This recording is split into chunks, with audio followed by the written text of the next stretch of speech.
Assalamualaikum warahmatullahi wabarakatuh. Perkenalkan, nama saya Muhammad Yusuf Baktian, NIM 23127, Prodi Agribisnis, Fakultas Pertanian, Universitas Trunojoyo. Di sini saya akan presentasikan metode kuantitatif bisnis 2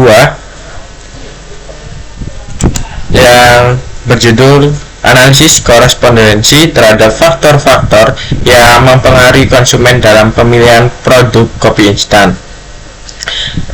Di tengah persaingan yang ketat, para pemasar kopi instan memerlukan pemahaman yang mendalam tentang konsumen. Pengetahuan ini penting agar supaya pemasaran lebih fokus dan efektif. Produsen kopi instan perlu memahami karakteristik konsumen seperti harga, kemasan, habis itu rasa, aroma. Untuk selanjutnya yaitu rumusan masalah. Ada dua, bagaimana karakteristik mahasiswa Universitas Trunojoyo Madura dalam memilih kopi instan. Yang kedua, faktor-faktor yang mempengaruhi keputusan mahasiswa Universitas Trunojoyo Madura dalam memilih kopi instan. Tujuan penelitian, mengetahui karakteristik mahasiswa Universitas Trunojoyo Madura dalam memilih kopi instan. Tujuan penelitian yang kedua yaitu faktor-faktor apa yang mempengaruhi keputusan mahasiswa Universitas Trunojoyo dalam memilih kopi instan. Manfaatnya apa sih? Manfaat di penelitian ini memberikan wawasan tentang preferensi mahasiswa dalam memilih kopi instan, termasuk merek, harga, maupun kemasan. Membantu mengidentifikasi faktor-faktor utama yang mempengaruhi keputusan mahasiswa untuk memilih produk, misalnya dari harganya berapa, murah atau mahal. Untuk yang selanjutnya yaitu bab 2 yaitu tinjauan pustaka. Menurut Nuraini dalam Nuraini Ruslan 2023, analisis korespondensi adalah bagian analisis multivariat yang mempelajari hubungan dua variabel atau lebih dengan mempersembahkan baris dan kolom secara serempak dalam tabel kontingen dalam ruang vektor berdimensi. Untuk aplikasinya yaitu SPSS dalam program aplikasi yang memiliki analisis data statistik yang cukup tinggi. SPSS ini memiliki sistem manajemen data pada lingkungan grafis dan menggunakan menu-menu deskriptif dan kotak-kotak dialog yang sederhana dan mudah dipahami sebagai mahasiswa. Karena di SPSS ini kita hanya kayak copy datanya, habis itu sudah lengkap gitu, dan mahasiswa itu sangat paham untuk mengoperasikan dan memahami SPSS ini.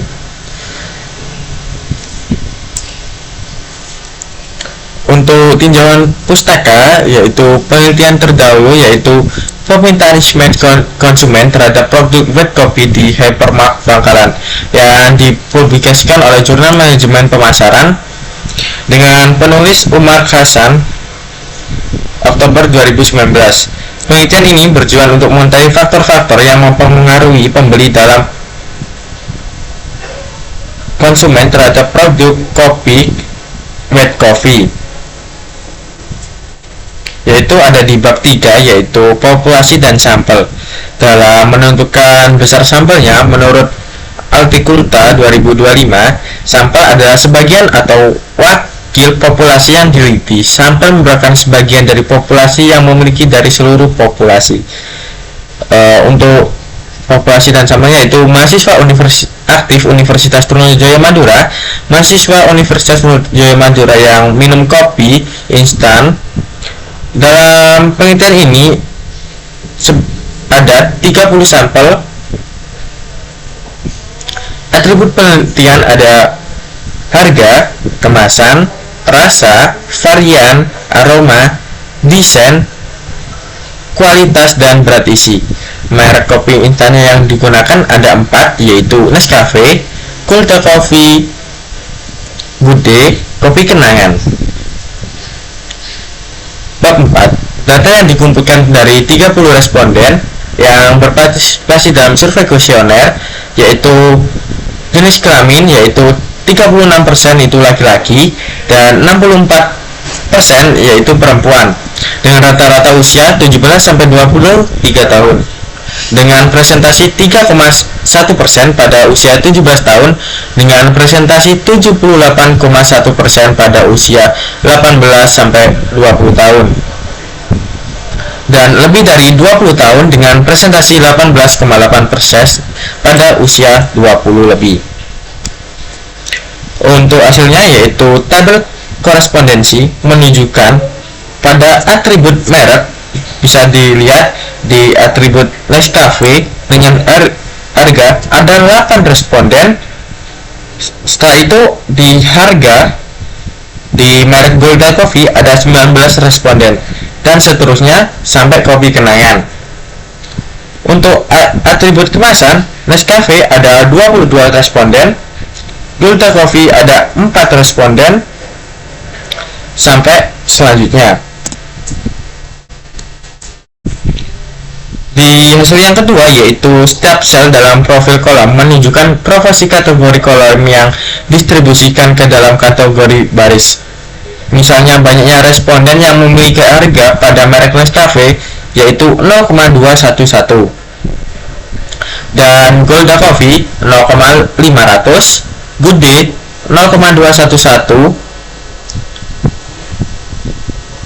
dan untuk sedangkan sel di profil baris menunjukkan profesi dari kategori baris yang berada dalam kategori kolom. Misalnya kita dapat di yang kedua ini yaitu pemilihan merek Nescafe dengan atribut harga ada 0,060, setelah itu harganya ada di Golda Coffee ada 0,487 dan seterusnya.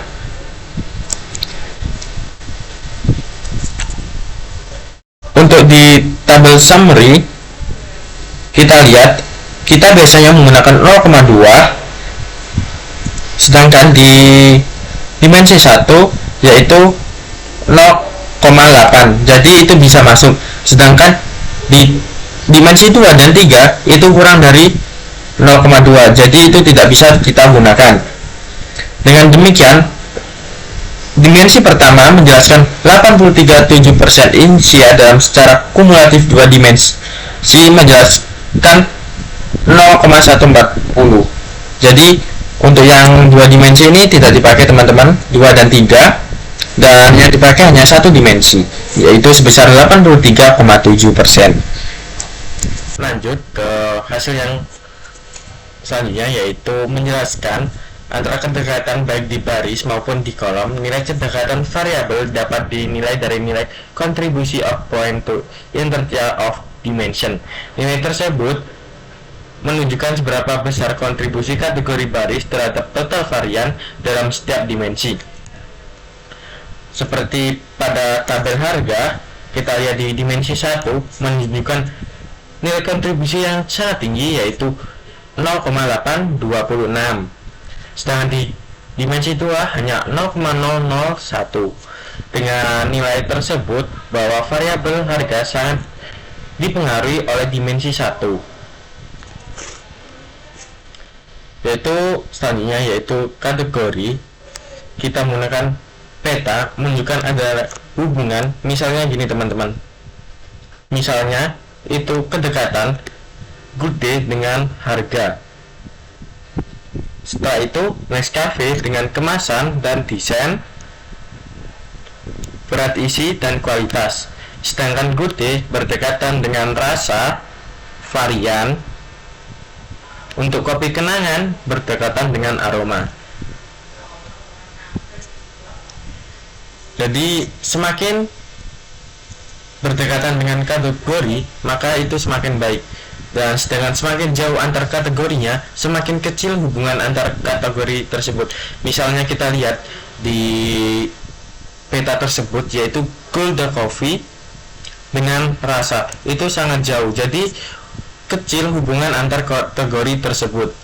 Ada lagi yaitu Nescafe dengan harga, itu juga sangat jauh dan itu akan mempengaruhi hubungan, jadi hubungannya itu kecil.